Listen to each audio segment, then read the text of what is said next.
سب سے پہلے نہایت عقیدت و محبت کے ساتھ حضور احمد مصطفیٰ محمد مصطفیٰ صلی اللہ تعالی علیہ وسلم کی بارگاہ میں درود و سلام کا نذرانہ عقیدت پیش کریں. پڑھیے بآواز بلند اللہم صلی علی سیدنا و مولانا محمد معدن الجود والکرم وآلہ وبارک وسلم. خذ العفو وأمر بالعرف وأعرض عن الجاہلین. اے محبوب معاف کرنا اختیار کرو اور بھلائی کا حکم دو اور جاہلوں سے منہ پھیر لو. اس آیت میں نبی کریم صلی اللہ تعالی علیہ وسلم کو 3 باتوں کی ہدایت فرمائی گئی ہے. پہلا خذ العفو، اے محبوب معاف کرنا اختیار کر دو، یعنی جو مجرم معذرت طلب کرتا ہوا تمہارے پاس آئے تو اس پر شفقت و مہربانی کرتے ہوئے اسے معاف کر دیجیے. دوسرا وَأَمُرْ بِالْعُرْفِ، یعنی اور بھلائی کا حکم دو، یعنی اچھے اور مفید کاموں کا لوگوں کو کرنے کا حکم دیجیے. وَأَعْرِضْ عَنِ الْجَاهِلِينَ، اور جاہلوں سے منہ پھیر لو، یعنی جو جاہل ہے اور ناسمجھ لوگ آپ کو برا بھلا کہیں تو ان سے الجھیے نہیں بلکہ علم کا مظاہرہ کریں. اللہ کے رسول صلی اللہ تعالی علیہ وسلم کو مکے میں اسلام کی تبلیغ کرتے ہوئے 10 سال گزر چکے تھے. مکے کے سرداروں نے نبی کریم صلی اللہ تعالی علیہ وسلم کی تبلیغ پر پابندی لگا دی. انہیں کسی اجتماع سے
الحديث الذي يملك نفسه عند الغضب.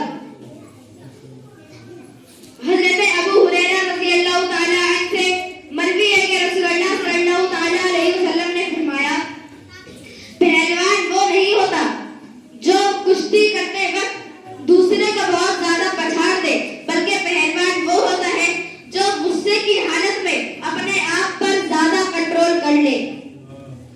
کہہ دیجیے سبحان اللہ.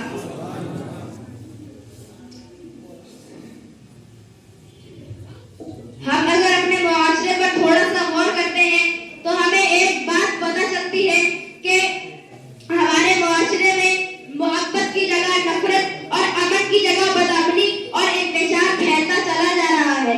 لیکن بعض اوقات چھوٹے چھوٹے جھگڑوں کی بنیاد پر اپنے سگے بھائی بہن بھی جانی دشمن بن جاتے ہیں. کبھی کبھار تو ایسا لگتا ہے کہ ہم ان نفرتوں کے چنگل سے کبھی باہر نہیں نکل سکیں گے. لیکن ہم اگر تھوڑا سا اور غور کریں تو ہمارے سامنے ایک بات عیا ہو جاتی ہے کہ ہمارے اسلام نے ہمیں نفرتیوں کے دلوں میں جانی دشمنوں کے دلوں میں محبت پیدا کرنے کا بھی طریقہ بتایا ہے. جانی دشمنوں کے دلوں میں محبت پیدا کرنے کا واحد حل صرف اور صرف عفو درگزر ہے.